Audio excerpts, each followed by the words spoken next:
we welcome on Blaine Fowler, former BYU quarterback, college football expert, who has donned the Jim McMahon headband. I saw this here. I like this. This is nice.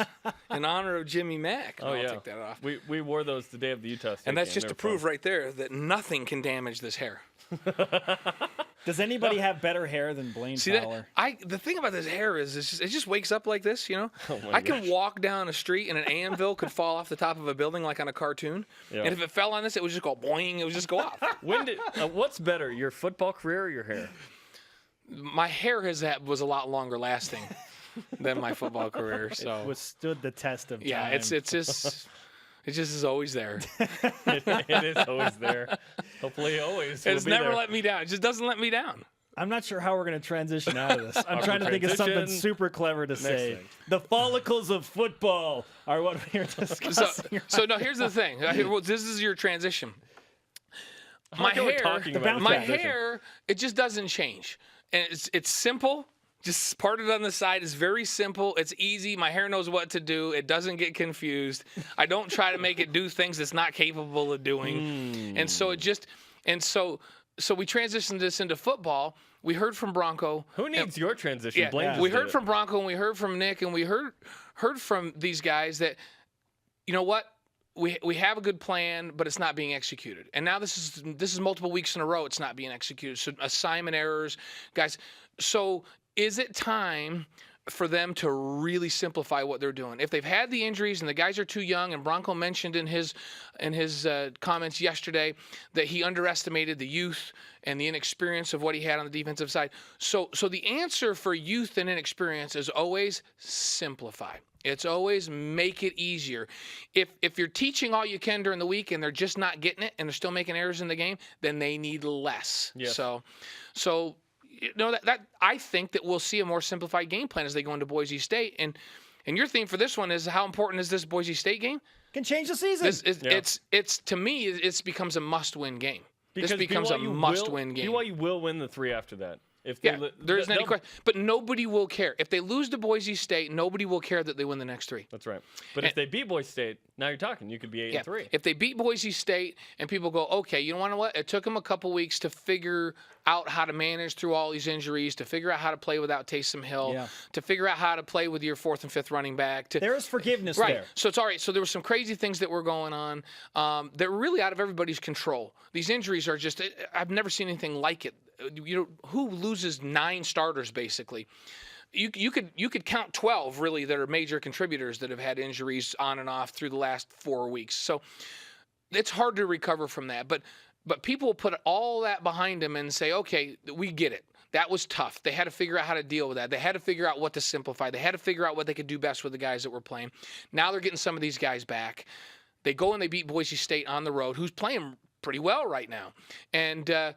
And then they easily win the next 3. But now they got something positive, and they go into that Cal game with a chance there to all of a sudden, okay, this was a solid season, and go into a bowl game on a positive note. If they lose to Boise State, people are just going to go, well, yeah, of course they're going to win the next 3 games. Anybody could win the next 3 games, and that hurts. So I think that this is a huge matchup this week. Part of the frustration stems from the fact that it's not like BYU is getting blown out right now. They had double-digit leads in the last 2 games and lost. And so BYU's capable. It's a thing here or a thing there, despite all of these injuries. Yeah, and I was thinking about that during the weekend and thinking, okay, so why is BYU, even though they got all this youth and all that, why are they able to go get leads and then not sustain it? And one of the things that may come into play, I don't know, this is a theory. I'm throwing a theory out there. When you're running 100 plays, and I'm thinking about if I'm a quarterback and I'm playing against that defense, there's only so many things you can do defensively, even when it's not completely simple, even when you're trying to be complicated. If I've seen 60-some plays by halftime, I've got a pretty good feel for what they're doing on defense now. I got a pretty good feel for their tendencies and what's happening. Now we're getting into play 80 and 90. Because not only is BYU running a lot of plays, I'm running a lot of plays now too, because they're not using a lot of time on the clock. The volume of plays that BYU's defense is defending, I don't necessarily think it's about BYU getting fatigued. I think it's the offense is going, we know what they're going to do. We've now adjusted to what they're doing pretty well. Mike Keys as a quarterback, okay, when he does that, I know that this is what he's going to do. Can't BYU adjust, though, off the adjustment? Well, so now you've got this either or problem. It's like if you're really young and you're playing a lot of guys that you weren't going to play because you got injuries, can you really do more? Can you mix it up even more, or do you have to have a simple game plan? And so I think there's just a lot of things that are impacting BYU's ability to defend for a full game. We got veteran guys, and you can change things up the whole game long, and you start throwing new things at them when you're defending plays 65 and 70 and 75. But that's one thing. But if you're really young and you're like, we've got to keep this thing simple, I think that offenses, once they've seen that defense for 60 plays in a game, they're starting to get a feel for how to attack that defense. You see it all the time, though.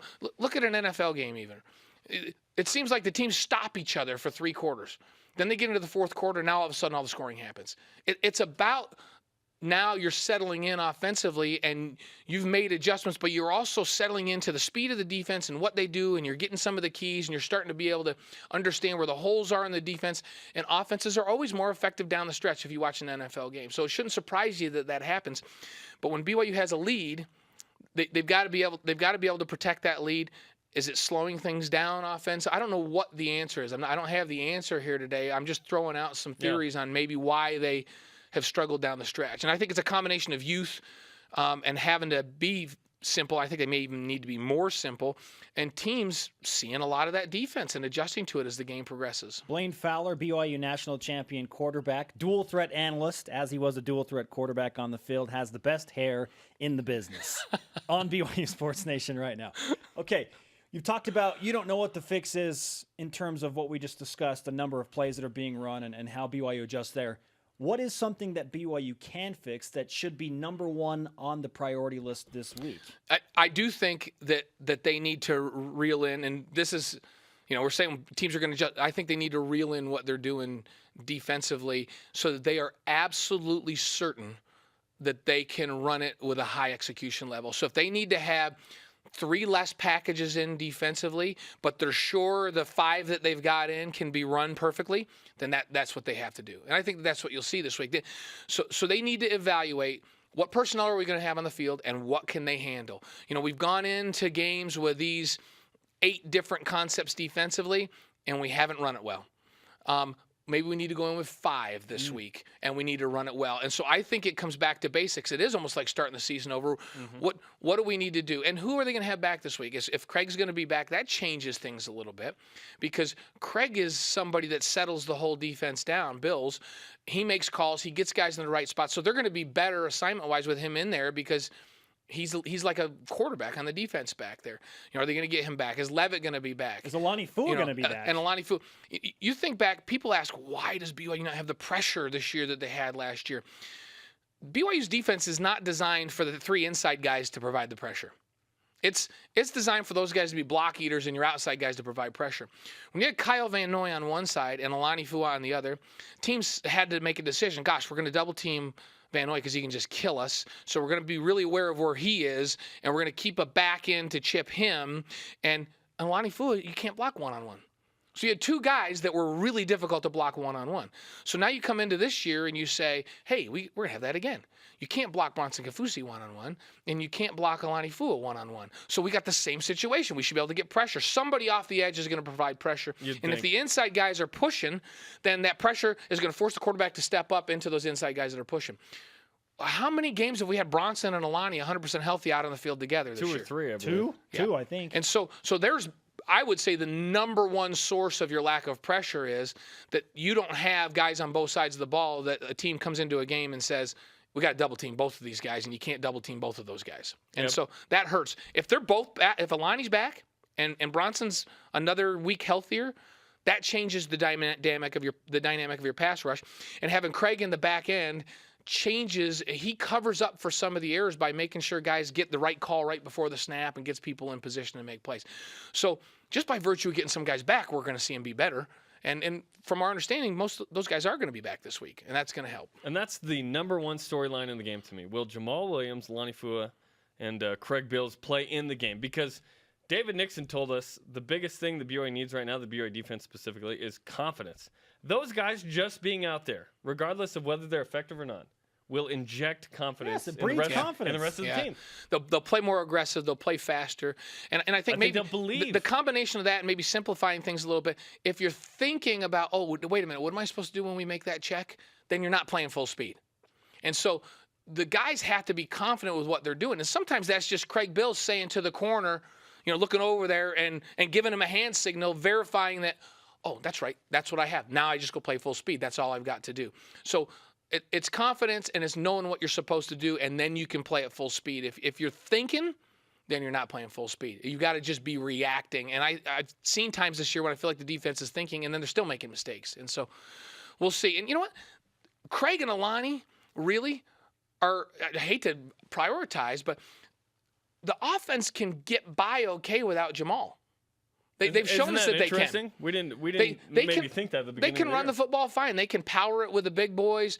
Nate Carter showed us that he can be a weapon. He's got some burst. 7 for 87. Yeah, and so the defense, it's more important to get Alani and Craig back for that defense than anything else that they can get back from an injury perspective. Yep. Blaine Fowler on BYU Sports Nation. We're talking about the Cougars and the Broncos as we approach a Friday night game on ESPN, 9 Eastern, 7 Mountain Time kickoff. Okay, Blaine, let's talk about the Broncos a little bit in terms of what challenges they will present to BYU other than a ridiculously strong home field advantage, 88-4 since the year 2000 on the Boise Blue. What challenges can Boise State bring to the table? Boise State's a balanced football team that has a good combination of the ability to run the football in a traditional run game. So Ajayi is a very, very good back. This is an NFL caliber back. And Boise State over the years has always been physical and good up front. So they come into this game averaging 194 yards a game rushing. That's a big challenge against a BYU defense that has been solid against the run. And then Hedrick, I think, has been playing better in the last couple of weeks and really balancing things out because he's looking confident in the throw game. So what BYU has is they have a team that they're going to have to defend that doesn't rely on one thing. They can you take the run away, they're pretty comfortable throwing the football. You take the pass away, they're pretty comfortable running the football. That's a big challenge, and it's a confident team that plays really well at home. They expect to win home games on the blue turf. So it's a big challenge. It's a physical team, and it's a team that's playing with some confidence right now. All right, Blaine Fowler. You can catch him on After Further Review tonight on BYU TV, 8 Eastern, 6 Mountain. All sorts of stuff to talk about tonight, Blaine.